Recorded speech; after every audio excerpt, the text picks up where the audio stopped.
Olá, eu sou Murilo Pereira, tenho me dedicado nos últimos 10 anos ao estudo da microbiota intestinal, o estudo das relações destes micro-organismos que convivem conosco, com as diferentes ocorrências de alterações metabólicas, comportamentais ou até mesmo de transtornos metabólicos nos indivíduos.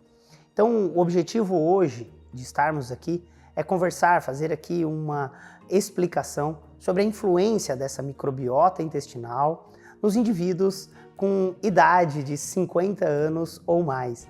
E dizer então que, para que nós possamos evoluir nessa explicação, é importante contextualizar o que é a microbiota. Este é um universo que nós temos de micro-organismos que convive conosco. Meados de 2010, 2011, os autores conseguiram quantificar os micro-organismos que convivem conosco. Da mesma forma que um oceano tem diversas espécies que vivem em harmonia dentro de um oceano, no nosso trato gastrointestinal nós temos um universo de micro-organismos que podem estar em equilíbrio ou em desequilíbrio no nosso trato gastrointestinal. E esse desequilíbrio da microbiota nós chamamos de disbiose intestinal, que na verdade é o contrário de eubiose ou de simbiose.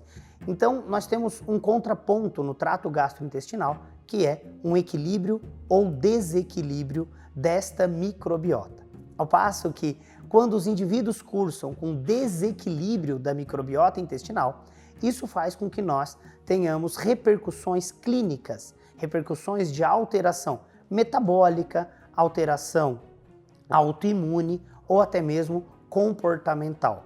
De forma super prática, poderíamos dizer que a resistência à insulina, alterações metabólicas, podem ter uma causa, que é esse desequilíbrio das bactérias que convivem conosco no nosso trato gastrointestinal. Alterações como depressão, esquizofrenia, distúrbio bipolar, também têm sido comprovado um efeito dessa mudança da microbiota nessas alterações. E até mesmo a autoimunidade, as doenças autoimunes que podem ter origem em um desequilíbrio dessa microbiota. Para que nós possamos avançar um pouquinho mais no próximo passo sobre esse conceito, é importante contextualizar quais são os agentes potencialmente patogênicos derivados da microbiota intestinal.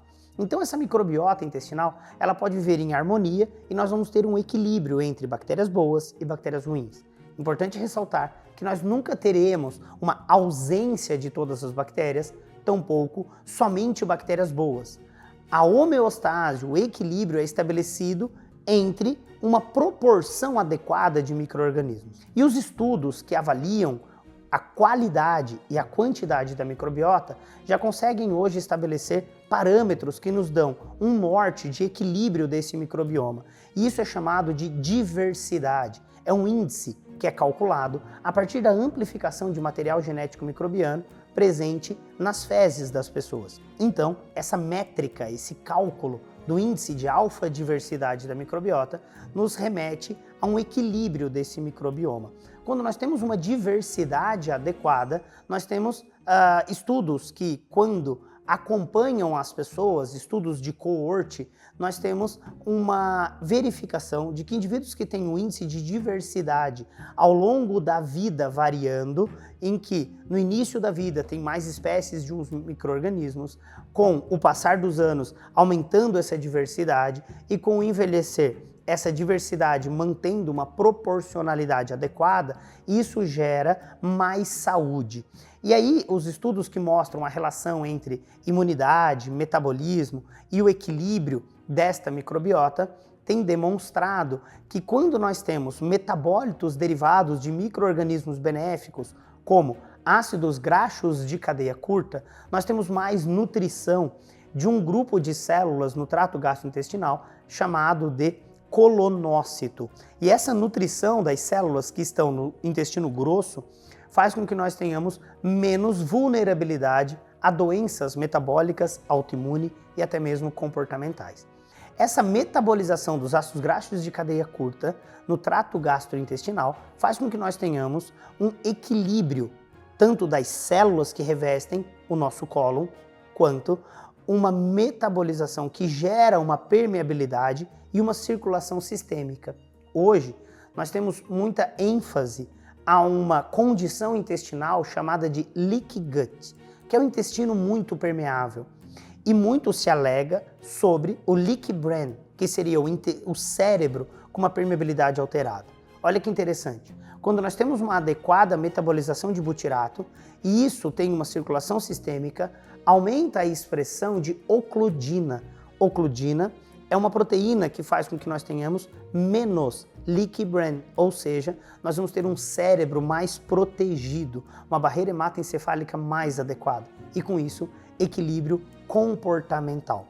Bom, e como seria então uma adequada síntese de butirato no trato gastrointestinal para que nós tenhamos uma longevidade mais adequada? Porque sempre o foco da medicina baseada em evidência ou da saúde baseada em evidência foi tratar o mais doente. E hoje não mais, é a busca pelo mais saudável. E nessa busca pelo mais saudável, parece que o butirato exerce um papel fundamental, tanto para nutrir as nossas células, quanto pelo metabolismo sistêmico. E o precursor disso é fibra alimentar. Nós temos estudos como o PURI, o Estudo Prospectivo, Longitudinal e Urbano, eles avaliaram ao longo de 10 anos, entre os anos de 2003 e 2013, 135 mil indivíduos em 18 países de 5 continentes. E na compilação de dados, eles viram em uma publicação, indivíduos que comem de 375 a 500 gramas de frutas, legumes e vegetais morrem menos por todas as causas. E aí, por que isso é importante? Porque uma alimentação que contenha frutas, legumes e vegetais tem pré-bióticos, que são substratos que, quando metabolizados pela microbiota, conferem benefício à saúde do hospedeiro. E qual o principal benefício? Ácidos graxos de cadeia curta. Murilo, eu tenho uma população que não tem uma adequada ingestão de fibras alimentares. Então, é sim muito importante que profissionais consigam prescrever fibras alimentares que sejam adequadamente toleradas pelos pacientes para que nós tenhamos uma adequada síntese de ácidos graxos de cadeia curta pela microbiota em equilíbrio. O que leva ao equilíbrio da microbiota é ter um oceano limpo. Não adianta você querer ter os melhores peixes se você tem uma água suja. E se em um determinado momento neste oceano for importante colocar peixes que vão estabelecer um equilíbrio em um momento em que está passando por uma situação de desequilíbrio, que nós chamamos no intestino de disbiose, é quando nós temos uma ferramenta de prescrição de probióticos. E cada vez mais nós temos evidências que os probióticos, que têm na sua composição múltiplas cepas, vão conferir benefício à saúde do hospedeiro. Inclusive, uma grande meta-análise de 2019 comprovou que, em estudos em humanos, probióticos múltiplas cepas conferem benefício para a depressão. Dessas alegações, uma delas é que esses micro-organismos vão oferecer peptídeo-glicanos, que são compostos derivados da membrana celular das bactérias, que são reconhecidos pelo nosso sistema imune inato, e isso gera mais plasticidade neural, isso gera neurodesenvolvimento, equilíbrio comportamental. Além disso, esses micro-organismos têm uma capacidade de produção de neurotransmissores que vão sinalizar o vago, e o vago funciona como um rio, onde o nosso intestino é o lago, o vago é o rio e o cérebro é o oceano.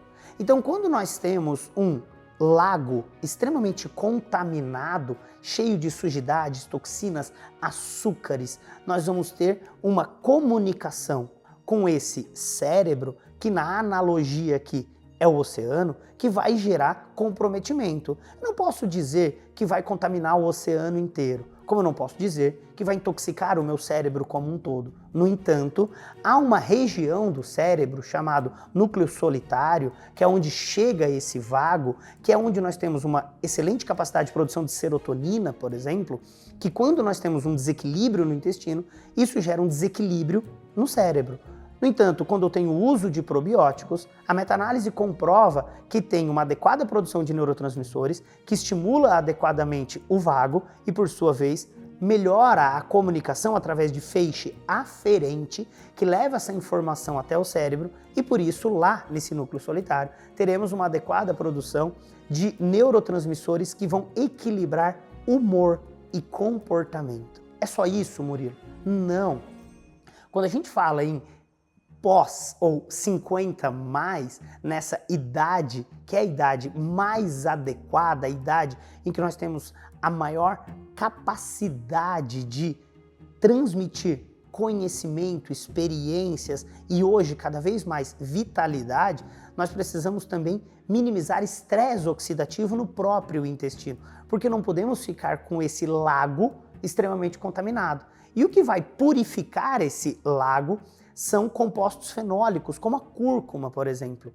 Uma cúrcuma que necessariamente não tem que ter uma alta biodisponibilidade, que pode estar no nosso trato gastrointestinal como um pré-biótico na forma de composto fenólico. E isso vai favorecer um processo de redução de citocinas inflamatórias. Ômega 3 também tem um grande papel nesse intestino para que nós tenhamos menos processos inflamatórios, menos neuroinflamação. E aí nós vamos ter melhora comportamental e mais qualidade de vida no 50 mais. Esse foi o meu recado, essa foi a nossa conversa aqui sobre microbioma intestinal, microbiota intestinal. Muito obrigado pelo carinho, obrigado pela confiança e fico à disposição de todos.